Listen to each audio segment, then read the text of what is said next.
Hello friends, learn India academy की YouTube channel में आपका बहुत बहुत स्वागत है। इस वीडियो में हम क्लास 6 के चैप्टर 7 नए प्रश्न और नए विचार इस चैप्टर को पढ़ेंगे। दोस्तों, अगर आपने अभी तक चैनल को सब्सक्राइब नहीं करा है तो पहले चैनल को सब्सक्राइब कर दीजिए, क्योंकि ये वीडियो देखने के बाद आपको खुद रियलाइज होगा कि आपने इस जो चैप्टर है उसके सब कुछ कवर कर लिया है। अब आपका इस चैप्टर से रिलेटेड कोई डाउट नहीं है जो आपको क्लियर ना हुआ हो, तो चैनल को सब्सक्राइब करें और वीडियो को अंत तक देखिए। चलिए सब हेडिंग से, इसकी पहले सब हेडिंग से शुरुआत करते हैं। बुद्ध की कहानी, ये पहले इस चैप्टर का जो है ओवरव्यू है यहाँ पर, उसके बाद इसे मैंने पूरा डिस्क्राइब करा है। तो चलिए देखते हैं जो है इस सब हेडिंग का ओवरव्यू। बुद्ध की कहानी, संस्थापक थे सिद्धार्थ गौतम, जो है बुद्ध धर्म के संस्थापक थे सिद्धार्थ गौतम बुद्ध, जिन्हें सिद्धार्थ कहा जाता है, गौतम कहा जाता है। इनके दो नाम हैं। जन्म हुआ लगभग 2500 वर्ष पूर्व, आज से लगभग 2500 साल पहले।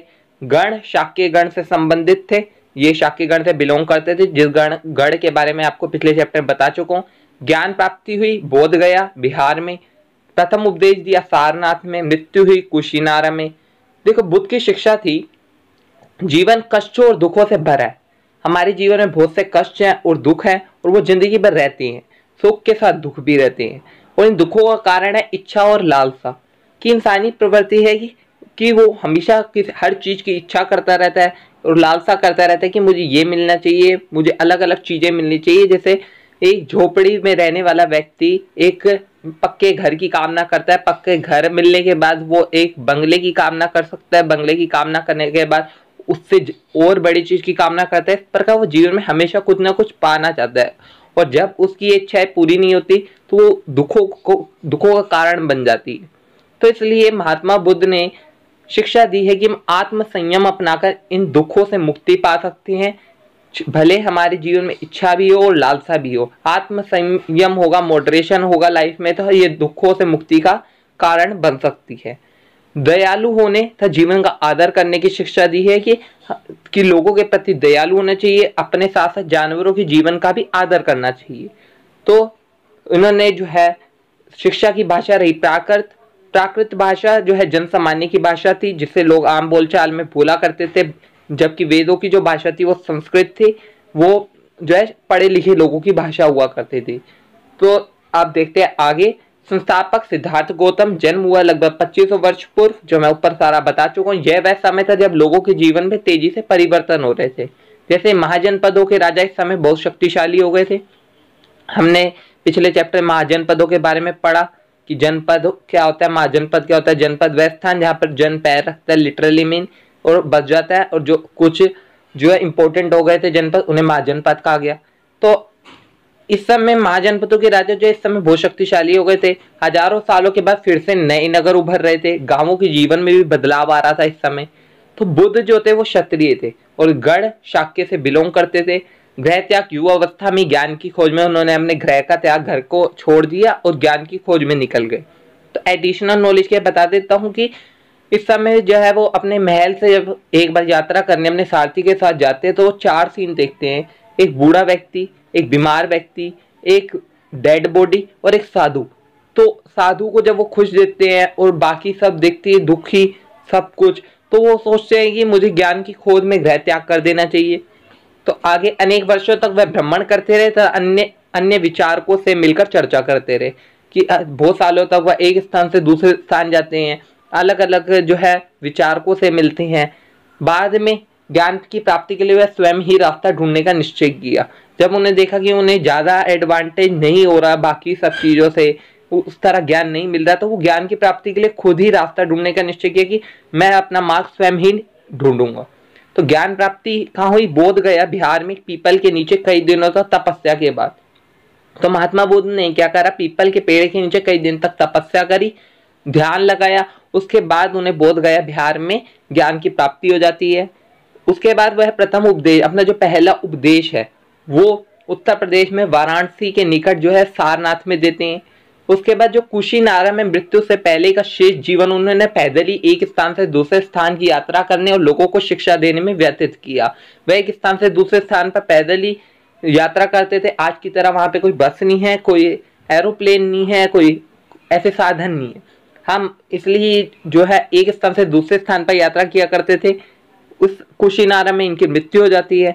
तो जो बुद्ध की शिक्षाएं थी कि ये जीवन कष्टों और दुखों से भरा है, इसका कारण है हमारी इच्छा और लालसा जो हमेशा पूरी नहीं हो सकती। बुद्ध ने इस लिप्सा को तन्हा तृष्णा कहा है, जैसा कि ऊपर ये सारा बता दिया मैंने। लोगों को दयालु होने तथा मनुष्य के साथ साथ जानवरों के जीवन का भी आदर करने की शिक्षा दी।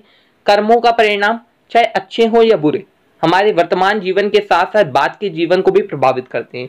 तो महात्मा बुद्ध का कहना था कि जैसा करोगे वैसा फल पाओगे, चाहे अच्छे कर्म करो या बुरे कर्म करो, उसका किसी न किसी रूप में आपको जो है जीवन में आपको उस कर्मों का फल मिलेगा। हमारे वर्तमान के साथ साथ जो बाद की जीवन को, जैसे इस जीवन के बाद भी कुछ होगा, उनका मानना था वहां पर इन सब का प्रभाव उसके ऊपर पड़ेगा। तो शिक्षा की भाषा रही प्राकृत सामान्य लोगों की जो भाषा थी, इससे सामान्य लोग भी उनके संदेश को समझ सकते थे और इसलिए बुद्ध धर्म के साथ ज्यादा से ज्यादा लोग जुड़ते गए। उपनिषद उत्तर वैदिक ग्रंथों का हिस्सा था। उपनिषद जो उत्तर वैदिक ग्रंथ है, ऋग्वेद के बाद जो ग्रंथ रचे गए उसे उत्तर वैदिक ग्रंथ कहते हैं, जैसे सामवेद, यजुर्वेद, अथर्ववेद। उपनिषद भी उसमें से एक है।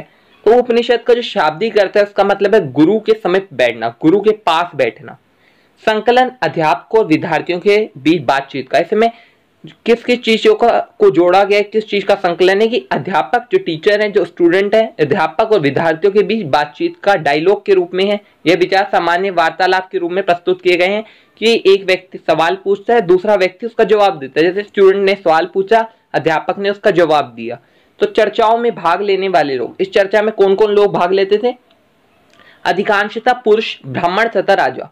तो जो चर्चा होती थी उसमें ज्यादातर लोग जो है पुरुष ही भाग लेते थे, जो राजा और ब्राह्मण है। मगर कभी कभी हमें जो है सेकंड पॉइंट की गार्गी जैसे स्त्री विचारकों का भी उल्लेख मिलता है। जो गार्गी जैसे स्त्री विचारक थे उनका भी उल्लेख मिलता है कि वो भी इन चर्चाओं में भाग लेते थे। जो गार्गी है वो अपनी विद्वानता के लिए, कि ज्ञान है उन्हें, विद्वान है इन सब चीजों के लिए, उसके लिए प्रसिद्ध थी। गार्गी राज दरबारों में होने वाले वाद विवाद में भाग लिया करती थी। निर्धन व्यक्ति इस तरह के वाद विवाद में बहुत कम ही हिस्सा लेते थे। प्रसिद्ध जो निर्धन व्यक्ति, जो गरीब लोग हैं, उस तरह के वाद विवाद में ज्यादा हिस्सा लिया नहीं करते थे।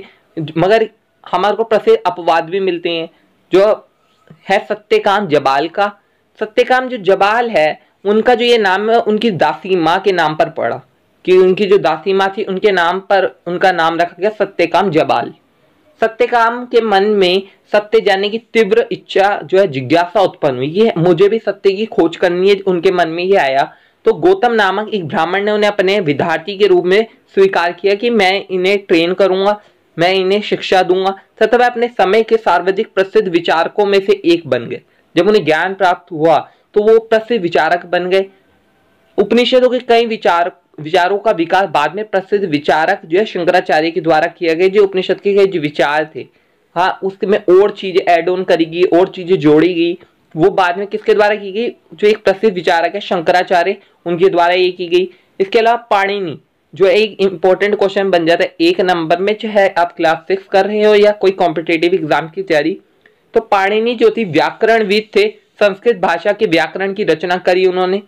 वो ग्रामेरियन थे कि उन्हें ग्रामर का ज्ञान था, संस्कृत भाषा की जो ग्रामर थी उसकी उन्होंने रचना करी थी।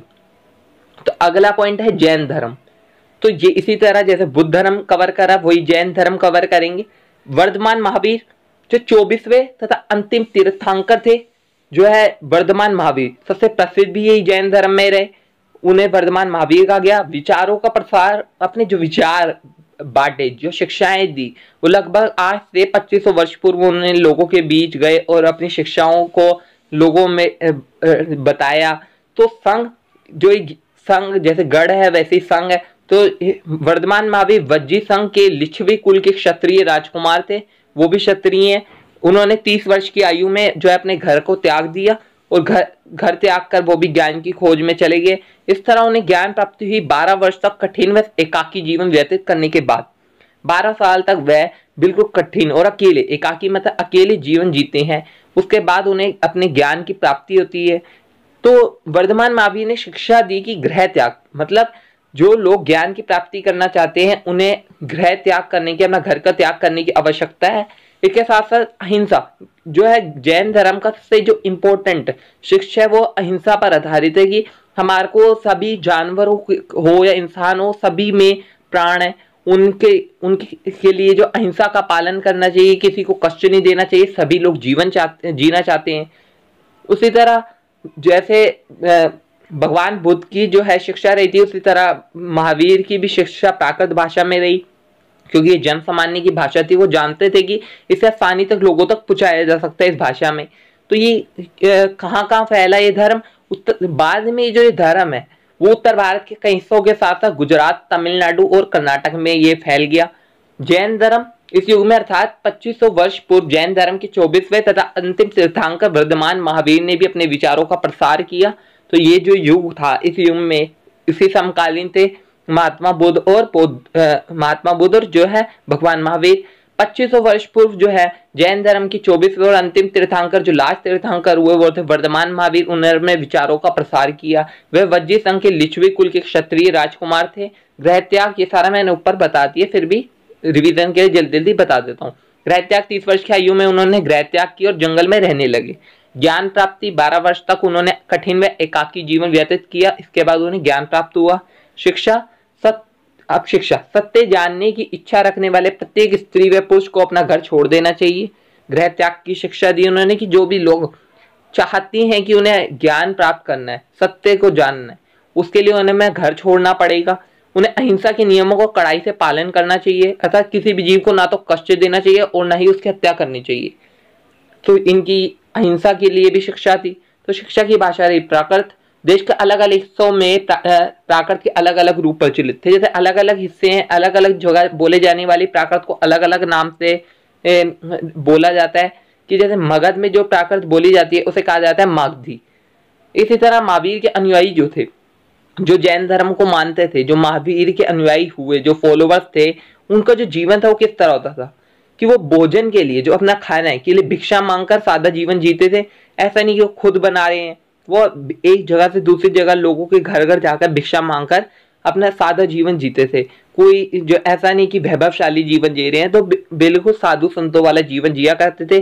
पूरी तरह से ईमानदार होना पड़ता था कि झूठ नहीं बोल सकते, कोई चोरी नहीं कर सकते, ईमानदार हैं और चोरी ना करना। इसके अलावा चोरी भी नहीं कर सकते, चाहे कहीं भी हो, चाहे मठ में हो या कहीं भी हो, विहार में हो, कहीं भी। तो पुरुषों को वस्त्रों सहित सब कुछ त्याग देना पड़ता था। तो आपने देखा होगा जो जैन धर्म मानते हैं वो वस्त्र त्याग देते हैं। हाँ, इसके अलावा ब्रह्मचर्य का पालन मतलब कि वो अब आजीवन कुंवारे रहेंगे, शादी नहीं करेंगे।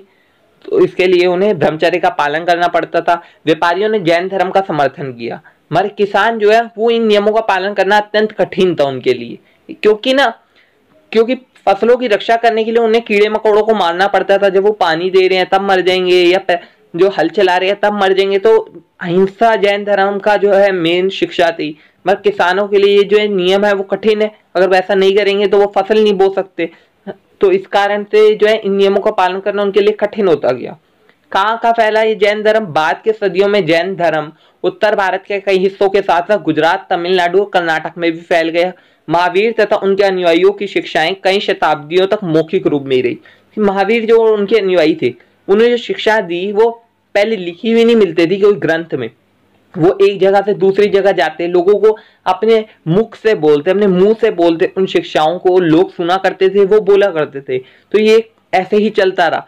मगर जब महावीर के बाद अब देखेंगे कि वर्तमान रूप में उपलब्ध जैन धर्म की शिक्षाएं लगभग 1500 वर्ष पूर्व गुजरात में वल्लभी नामक स्थान पर लिखी गई थी। ठीक है, जैन धर्म की शिक्षाएं आज से 1500 वर्ष पूर्व, मतलब भगवान महावीर के जाने के बहुत समय बाद, उनकी मृत्यु के बहुत समय बाद ये शिक्षाएं लिखी गई गुजरात में वल्लभी नामक स्थान पर। तो जैन शब्द क्या है? जैन का मतलब क्या? जैन शब्द का मतलब जिन। जिन जो आपने सुना होगा, जिन है या टीवी में देखा होगा, उसका मतलब होता है विजेता, जिसने सब जीत लिया हो। तो इस तरह जैन शब्द का मतलब है विजेता। तो संघ, अब संघ क्या होता है कि संघ क्या है, अब इसका देखते हैं। संघ जो है जहां घर का त्याग करने वाले लोग एक साथ रहते थे, जैसे कि महात्मा बुद्ध और महावीर की जो शिक्षाएं थी कि जो सत्य को जानना चाहते हैं उन्हें अपने घर का त्याग करना पड़ेगा। तो जो घर का त्याग करें वो रहेंगे कहाँ? तो जो ये घर का त्याग करने वाले लोग हैं, जो सत्य को जानना चाहते हैं, वो जहाँ घर का त्याग कर जो है एक साथ रहते थे, उस स्थान को संघ कहा जाता था। कि जहाँ घर का त्याग करने वाले लोग एक स्थान पर रहते थे। देखिए मैंने एक छोटा सा हट भी बना दिया, झोपड़ी बना दी ताकि दिमाग में रहे। इसके अलावा विनय पिटक, हाँ तो वैसे तो बुक में आपको विनय पिटक ही मिलेगा, मगर इसके 3 पिटक जो है मेन माने जाते हैं, विनय पिटक, सूत पिटक, अभिधम पिटक। मगर अभी आपकी बुक में विनय पिटक है, इसलिए उसके बारे में बताता हूँ। तो विनय पिटक संघ में रहने वाले बौद्ध भिक्षुओं के लिए बनाए गए नियमों का उल्लेख इस ग्रंथ में मिलते हैं कि जो संघ में रहते थे उन्हें किन किन नियमों का पालन करना है रहने के लिए, उसके बारे में इस ग्रंथ में विवरण मिलता है कि सब कुछ, कि क्या क्या रहने वाले लोगों को जो संघ में रह रहे हैं उन्हें किस तरह रहेंगे, उनके लिए क्या क्या नियम बनाए गए हैं, उन सब का। तो ये मैंने एक बुक जैसा छोटा सा डिजाइन बना दिया है। हाँ तो आप इसके द्वारा भी आप ये पूरी चीज को याद रख सकते हैं। जीवन, अब वो जो लोग थे संघ में रहने वाले, उनका जीवन कैसा होता था? कोई वो सादा जीवन जीते थे। हाँ अधिकांश समय ध्यान में लगाते थे। खाना जो खाना उन्हें भिक्षा मांगकर खाना होता था। लोगों को शिक्षाएं देते, एक स्थान से दूसरे स्थान पर जाकर एक दूसरे की सहायता करते थे। और इसके अलावा जो संघ में रहने वाले लोग हैं उनमें जो कोई वाद विवाद झगड़ा होता था तो बैठक करते थे। इसके अलावा प्रवेश लेने वाले लोग, इसमें कौन कौन से लोग जो है संघ में प्रवेश लेते थे? तो इसमें था ब्राह्मण, क्षत्रिय, व्यापारी, मजदूर, नाई, गणिकाएं, दास। तो ये सब एक ही माने जाते थे। यहाँ कोई जब संघ में आ जाता कोई अमीर नहीं, कोई गरीब नहीं, सबका को एक जैसे ट्रीट किया जाता था। किसी के साथ भी असमानता नहीं होती थी कि आप राजा हैं या आप एक नाई है, सब एक ही बराबर थे। तो महावीर तथा बुद्ध दोनों का ही मानना था कि घर का त्याग करने पर ही सच्चे ज्ञान की प्राप्ति हो सकती है। ऐसे लोगों के लिए उन्होंने संघ नामक संगठन बनाया जहां घर का त्याग करने वाले लोग एक साथ रह सके। तो यही ऊपर मैंने बताया, ये एक संगठन था जहां पर घर का त्याग करके जो घर को छोड़ चुके हैं वो लोग एक साथ रहते थे। विनय पिटक संघ में रहने वाले बौद्ध भिक्षुओं के लिए बनाए गए नियम विनय पिटक में मिलते हैं। विनय पिटक से हमें पता चलता है कि संघ में पुरुषों और स्त्रियों के रहने की अलग अलग व्यवस्था थी। कि पुरुषों के लिए एक अलग जगह थी और स्त्रियों के लिए एक अलग जगह। कि ऐसा नहीं कि पुरुष और स्त्री जो है सारे साथ में ही रह रहे हैं। तो उन सब के लिए अलग अलग व्यवस्था की गई थी। सभी व्यक्ति संघ में प्रवेश ले सकते थे। बच्चों को अपने माता पिता से, अब जो है सारे व्यक्ति प्रवेश ले सकते हैं, मगर उनके लिए भी कुछ नियम थे कि कौन कौन ले सकता, किस किस आधार पे ले सकता है। तो बच्चे हैं, उन्हें अगर प्रवेश लेना है तो अपने माता पिता से, हाँ अपने मम्मी पापा से पूछना पड़ेगा कि हम लेना चाहते हैं। अगर उनकी आज्ञा होगी, अगर वो हाँ कह रहे हैं तभी वो ले सकते थे। दासों को अपने स्वामी से, जो दास है, अगर उनका मालिक कह रहा है कि हाँ तुम जा सकते हो संघ में, तभी वो जा सकते थे। अगर वो मना कर रहा है तो वो नहीं जा सकते थे। राजा के यहाँ काम करने वालों को राजा से, अब जो राजा के यहाँ काम कर रहे हैं वो राजा से पूछ कर आएंगे तभी ले सकते हैं।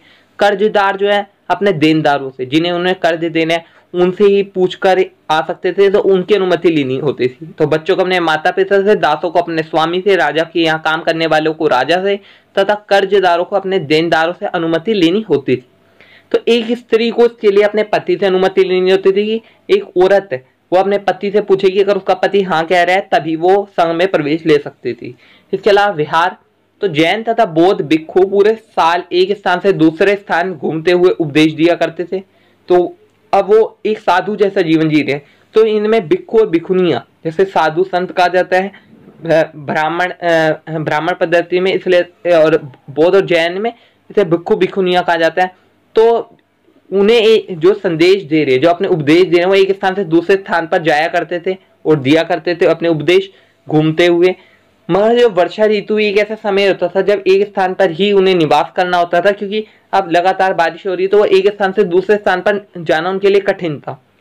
तो इस समय वह अपने अनुयायियों द्वारा उद्यानों में बनाए गए अस्थायी निवासों में अथवा पहाड़ी क्षेत्रों की प्राकृतिक गुफाओं में रहते थे।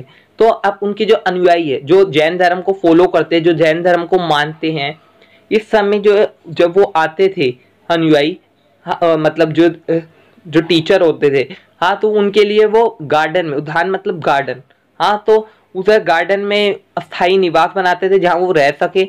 इसके अलावा पहाड़ी क्षेत्रों की प्राकृतिक गुफाओं में, जब पहाड़ी क्षेत्र जाते थे वहां पे नेचुरल केव्स होती थी, गुफाएं होती थी, वहां वो रहते थे। विहार, भिक्षु भिक्षुनियों ने स्वयं तथा उनके समर्थकों ने अधिक स्थायी शरण स्थल बनाए जिन्हें विहार कहा गया। तो बाद में एक ऐसा समय आया जब उन्हें लगा, उन्हें खुद जरूरत महसूस हुई कि अब हमारे को एक जगह रहना चाहिए, एक स्थायी जगह पर कुछ समय के लिए, हाँ वहां पर रहकर शिक्षाएं देनी चाहिए। तो उन्होंने भिक्षु भिक्षुनियों ने स्वयं तथा उनके समर्थकों ने, जो उन्हें फॉलो करते थे, अधिक स्थायी शरण स्थल बनाए जहां वो रह सके, उन्हें विहार कहा गया। तो आरंभिक विहार जो थे वो लकड़ी के बनाए गए। हाँ, और बाद में जो थे वो इनके निर्माण के लिए ईंटों का प्रयोग होने लगा। बाद में वो जैसे जैसे टेक्नोलॉजी आई तो ईंटों का प्रयोग करने लगे उसके लिए। तो पश्चिम भारत में विशेषकर कुछ विहार पहाड़ियों को खोदकर बनाए गए थे, पहाड़ियां खोदी गई, उसके बाद उन विहारों का निर्माण किया गया। आप इसकी एक फोटो अपने एनसीईआरटी की बुक में भी देख सकते हैं। किसी धनी व्यापारी, राजा अथवा भूस्वामी द्वारा दान में दी गई भूमि पर विहार का निर्माण होता था। तो ये जो दान दिया करते थे उसके द्वारा ही विहार बनते थे। खुद के पास ही धन का संग्रह नहीं करते थे कि बहुत सारा धन इकट्ठा कर रहे हैं, पैसा इकट्ठा कर रहे हैं साधु संत, तो दूसरों से मांग कर इकट्ठा कर लिए, इससे वो बना रही हूँ, तो ऐसा नहीं था। वो धनी व्यापारी हो गया कोई, या राजा है, कोई भूमि का स्वामी, उसने जो दान में दी भूमि उसके ऊपर विहार का निर्माण कराते थे। स्थानीय व्यक्ति भिक्षु भिक्षुनियों के लिए भोजन, वस्त्र तथा दवाइयां लेकर आते थे। तो जो लोकल लोग थे, जो लोकल व्यक्ति थे, वो इन भिक्षु भिक्षुनियों के लिए खाना, भोजन, कपड़े, उनके लिए वस्त्र और दवाइयां की जरूरत जो होती थी उनके लिए वो लेकर आते थे। जिसके बदले भिक्षु और भिक्षुनी लोगों को शिक्षा देते थे कि कैसे जीवन जीना है, सारी शिक्षाएं दिया करते थे। तो अभी तक अगर आपने चैनल को सब्सक्राइब नहीं करा है प्लीज अभी कर दीजिए। आगे पढ़ते हैं। आत्म व्यवस्था, आश्रम व्यवस्था।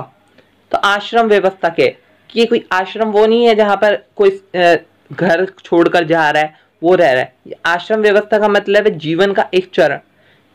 आश्रम व्यवस्था में जीवन को जो है, पहले अच्छा थोड़ा सा अभी बता दो, ब्राह्मण द्वारा आश्रम व्यवस्था का विकास किया गया। तो ये अब ब्राह्मण पद्धति पर आते हैं, इसमें आश्रम व्यवस्था का विकास किया गया। तो आश्रम व्यवस्था में जो है चार तरह के आश्रम बनाए गए, जिसका नाम है देखिए ब्रह्मचर्य, गृहस्थ, वानप्रस्थ और संन्यास। तो इसके लिए एक उन्होंने एक एज्यूम करा, इन्होंने माना दिमाग में कि कोई भी व्यक्ति होगा वो 100 साल तक मान लीजिए कोई जी रहा है। उस समय लोग इतने साल तक नॉर्मली जी जाते थे क्योंकि उनका लाइफस्टाइल ऐसा होता था। तो उन्होंने इस सारे चरण को एक एज ग्रुप में बांट दिया। जैसे जीवन जब से आरंभ हुआ उसके 25 साल तक ब्रह्मचर्य जीवन का पालन करना चाहिए, ये आशा की जाती थी क्षत्रियों से, ब्राह्मणों से, कि ये सारा जीवन जिएंगे, वैश्यों से कि सादा जीवन बिताकर वेदों का अध्ययन करेंगे। जैसे आज के समय भी कोई बच्चा है वो 25 साल तक या उससे कम उम्र तक अपने स्टडी करता है, वो सब करता है। इसी तरह ब्रह्मचर्य जीवन उस समय था, वो भी वेदों का अध्ययन करते थे सादा जीवन बिताकर, कि वो आशा करा जाता है कि ऐसे जीवन जिए। 25 साल से 50 साल तक उनसे आशा की जाती थी कि वो गृहस्थ जीवन जिएंगे, कि शादी करके विवाह करके एक गृहस्थ के रूप में रहेंगे, बच्चे होंगे, सब कुछ होगा इस उम्र में 25 से 50 में। और 50 से 75 जो 75 है उसमें वो जंगल में रहकर साधना करेंगे। अब उनसे ये आशा की जाती थी कि 50 के बाद अब वो जा रहे हैं अब जंगल, अब वो रहेंगे वहां पर, जंगल में रहेंगे, साधना करेंगे, हाँ तपस्या करेंगे। इसके बाद वो 75 से 100 वाला जो स्टेज है उनके जीवन की, अब वो सब कुछ त्याग कर सन्यासी बन जाना। अब वो सब कुछ त्यागेंगे, सब कुछ छोड़ देंगे और एक सन्यासी का जीवन जिएंगे, अब वो सन्यासी बन जाएंगे।